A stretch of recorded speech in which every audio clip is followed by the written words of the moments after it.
La dyspnée, ça vient du grec dus qui veut dire difficile et pnée qui est la respiration, donc c'est une respiration difficile. C'est une sensation pénible, c'est très subjectif la dyspnée, hein, c'est quelque chose qui n'est pas objectif, donc c'est une gêne ressentie et que l'on va exprimer de façon différente selon les personnes, selon le type de la gêne, qui peut être un essoufflement, qui peut être un souffle court, un blocage de la respiration, une sensation de chape, d'oppression, du mal à respirer. Donc en gros, on parle de dyspnée à partir du moment où la respiration n'est pas normale. Alors d'abord, il faut avoir quelques notions de définition. D'une part, la fréquence respiratoire. La fréquence respiratoire d'un adulte, on verra après la fréquence respiratoire pour un petit enfant, la fréquence respiratoire est de 12 à 16 cycles par minute. Et donc il y a des termes, généralement d'origine grecque. La bradypnée, c'est une diminution de la fréquence respiratoire.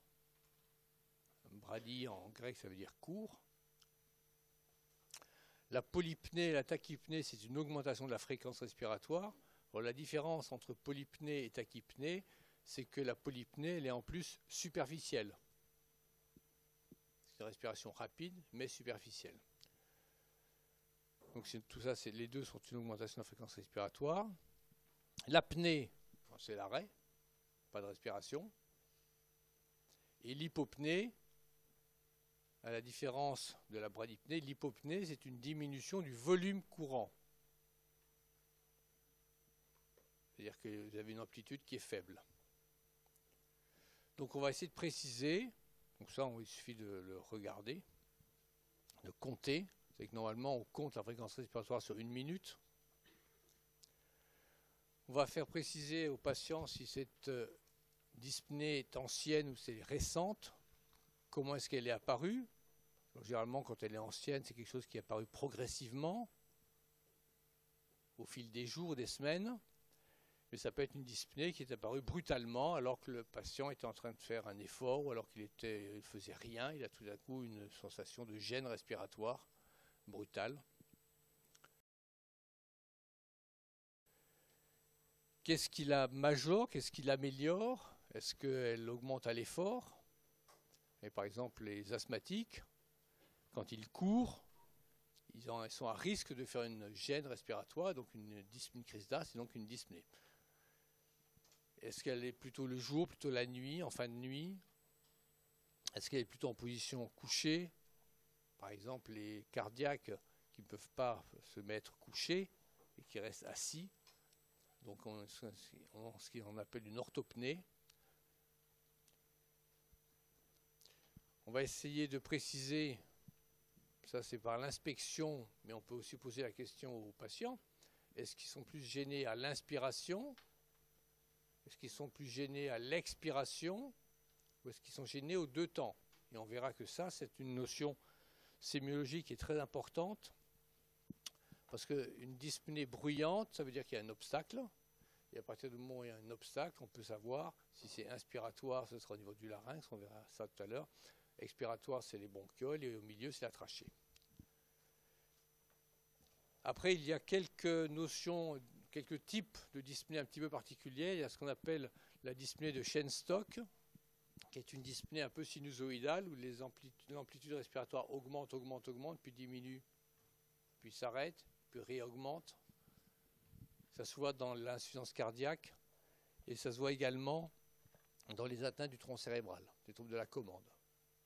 Donc c'est la respiration de Shenstock. Et l'autre type de respiration un petit peu particulière, c'est la respiration de Kussmaul, qui sont faits de grands mouvements inspiratoires et expiratoires, et qui correspondent à généralement une acidose métabolique. Dans certains comas acidocytosiques, quand vous avez une acidose, ben vous avez cette respiration très ample qui en fait a pour but d'essayer d'éliminer le CO2. Donc la respiration de Shenstock, un peu cyclique, sinusoïde, et la respiration de Kussmaul, qui sont des grands mouvements amples. Je vous ai dit que chez l'enfant, la fréquence respiratoire n'était pas la même que chez l'adulte. Il faut savoir qu'avant 1 an, un enfant peut respirer jusqu'à 40 cycles par minute. Entre 1 et 3 ans, jusqu'à 30. Et à partir de 4 ans, c'est en dessous de 20. Donc un petit bébé qui a 40 de fréquence par minute, ce n'est pas forcément pathologique. Ça peut être normal, alors qu'un adulte qui a 40, ce n'est pas normal. Donc c'est des chiffres assez faciles à retenir. Avant 1 an, 40, et 3 ans, 30, et après 20. Chez l'adulte, on essaie d'évaluer la dyspnée. Généralement, c'est la dyspnée à l'effort. La façon d'analyser une dyspnée en fonction de l'importance de l'effort. Plus vous allez avoir une dyspnée qui va arriver facilement, pour le moindre effort, plus vous aurez un stade important. Là, dans l'échelle de Sadoul, qui est un médecin pneumologue, en stade 1, c'est un effort physique important ou au-delà du 2e étage. Le stade 2, c'est premier étage, ou alors la marche rapide ou la marche en légère montée. Donc là, on commence déjà un petit peu dyspnéique quand même. Le stade 3, c'est une dyspnée à la marche en terrain plat. Le stade 4, c'est une dyspnée à la marche lente. Et la 5, c'est une dyspnée au moindre effort pour aller du lit à son fauteuil, par exemple, du lit aux toilettes, ça suffit pour être dyspnéique.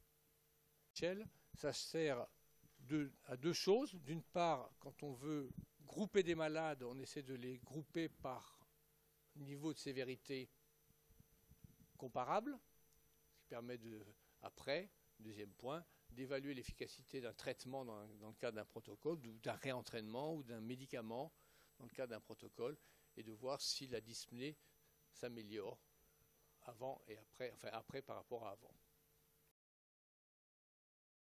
Dire qu'un patient a une dyspnée, c'est bien. Savoir reconnaître les signes de gravité, c'est mieux. D'ailleurs, ça sort assez souvent à l'examen, les signes de gravité.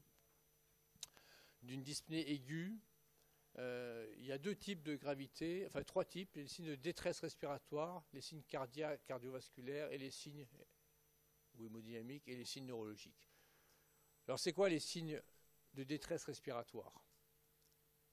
Les signes de gravité d'une détresse respiratoire, le premier, c'est les difficultés à l'élocution. Ça, c'est très classique. Plus un patient a du mal à parler, à faire des phrases, plus il est dyspnéique, ou inversement. Un enfant ou un adulte qui fait des phrases très courtes et qui est obligé de reprendre sa respiration au bout de 3 mots, il faut faire beaucoup plus gaffe, et ce sont des patients qui sont en menace vitale. Donc la difficulté d'élocution, c'est un très très bon signe, facile, de gravité. Ensuite, vous avez l'hypoxémie, l'hypercapnie, l'acidose métabolique. Alors je vous rappelle que la saturation que l'on mesure tous avec les petits appareils de saturomètre, la cyanose n'apparaît que pour une saturation inférieure à 85%. C'est bon, la saturation normale, elle est au-dessus de 90. Elle est plutôt au-dessus de 94 même.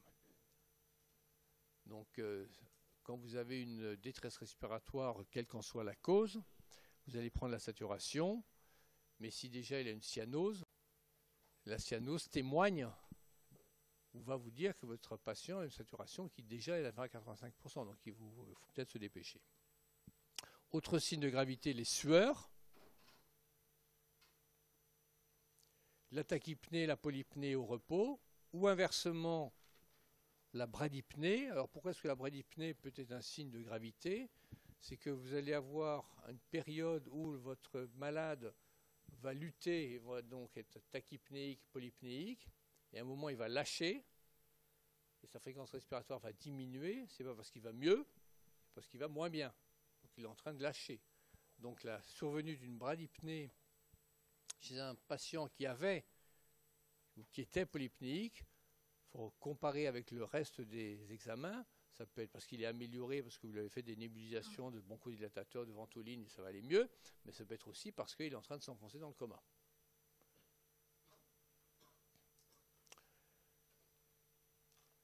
Et puis, il y a tous ces signes de lutte qui sont marqués. Là, sur la diapositive, le tirage susternal, le tirage intercostal, le battement des ailes du nez, le balancement thoraco-abdominal et le gênement. Alors, le battement des ailes du nez, le tirage susternal et intercostal, c'est la mise en jeu des muscles accessoires. Le balancement thoraco-abdominal, vous savez que normalement, quand on respire, le thorax et l'abdomen se soulèvent en phase, tous les deux. Et dans le balancement thoraco-abdominal, vous allez avoir l'abdomen qui va se soulever, le thorax qui va se creuser. Parce que vous allez tirer sur le diaphragme pour respirer beaucoup plus. Donc vous allez refouler toutes les viscères abdominales. Et donc vous avez ce qu'on appelle donc ce balancement thoraco-abdominal.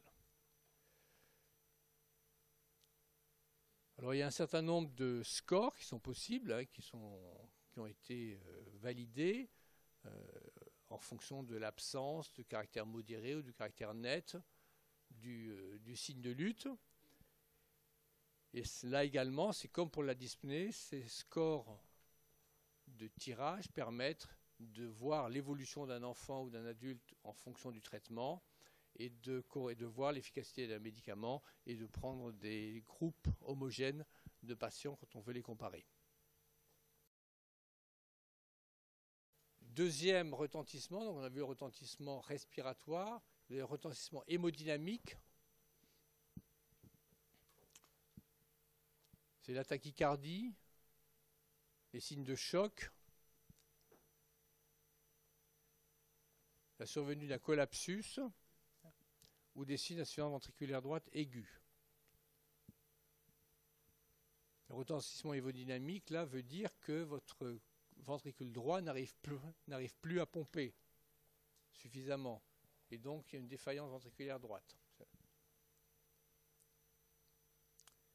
Et le troisième élément de gravité, c'est le retentissement donc neuropsychique, qui est lié à l'hypoxie et à l'hypercapnie. Et donc, ça va être l'agitation, l'angoisse, le flapping trémor, ces mouvements comme ça des extrémités de la main, la torpeur, le coma. Donc là, il y a urgence extrême à prendre des mesures pour sauver ce patient qui a une détresse respiratoire. Donc vous voyez trois niveaux, l'intensité ou les types de signes respiratoires, les signes hémodynamiques, les signes neuropsychiques. Alors, la dyspnée d'origine respiratoire. La première façon de segmenter les choses, c'est de dire est-ce qu'elle est bruyante ou est-ce qu'elle n'est pas bruyante. Et on a vu que la dyspnée qui est bruyante correspond à un obstacle, et je vous montrerai tout à l'heure des images de dyspnée avec des obstacles. Donc, quand c'est inspiratoire, c'est au-dessus des cordes vocales.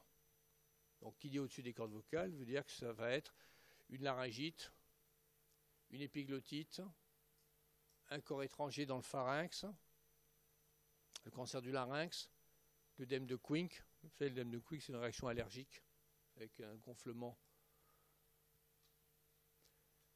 Donc, quand la dyspnée est inspiratoire, l'obstacle il est au-dessus des cordes vocales.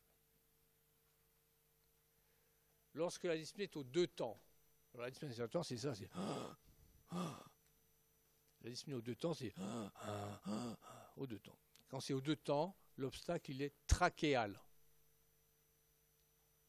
Parce que si vous avez une obstruction, quelle que soit la cause, un cancer, une malformation, une compression, une anomalie vasculaire, le bruit, vous allez l'entendre aussi bien à l'inspiration qu'à l'expiration, puisqu'il va passer au même moment. Quand c'est expiratoire, l'obstacle il est plutôt bronchiolaire, et c'est ce qu'on voit dans la bronchiolite, dans l'asthme. Donc vous voyez, la dyspnée bruyante est relativement facile à retrouver comme étiologie. Quand la dyspnée n'est pas bruyante, donc si on la qualifie de silencieuse, mais avec un examen pulmonaire anormal, parce que là vous avez des dyspnées, qui sont silencieuses aussi, hein, mais là votre examen respiratoire et cardiaque sera normal.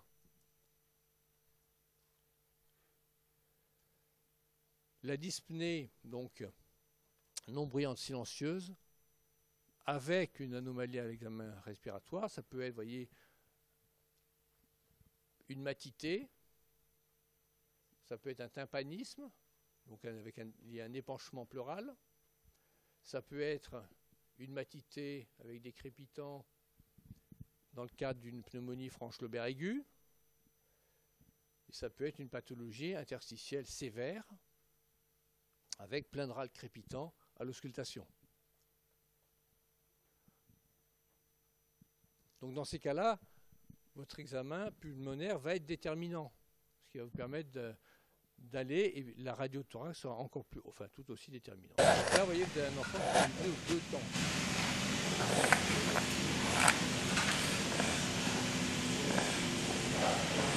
Là, vous avez le tirage du sein, on va le voir ainsi.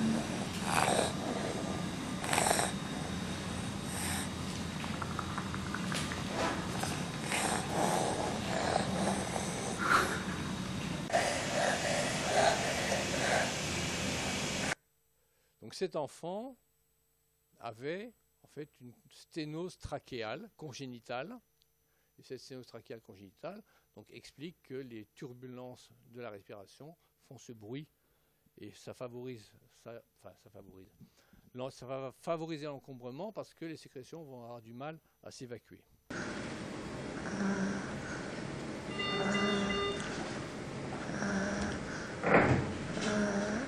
Ça, c'est pas un extrait de douleur.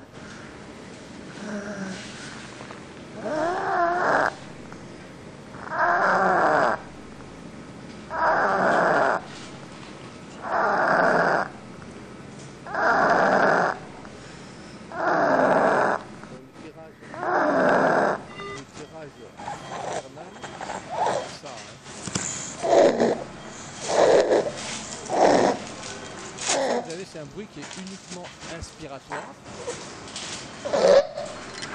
Et ce bruit qui est uniquement inspiratoire, en fait, c'est très impressionnant. Hein, mais...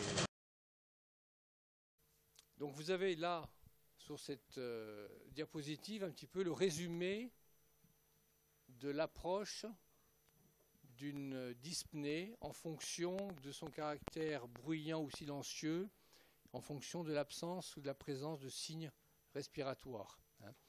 Donc la respiration bruyante, c'est à gauche. Inspiratoire aux 2 temps, expiratoire. Ou alors elle est silencieuse, avec des signes de lutte, sans signe respiratoire, avec des signes de lutte et signes respiratoires. Ou alors il n'y a aucun signe de lutte, il n'y a rien. Et vous voyez les causes, par exemple, système nerveux central, collapsus, acidose.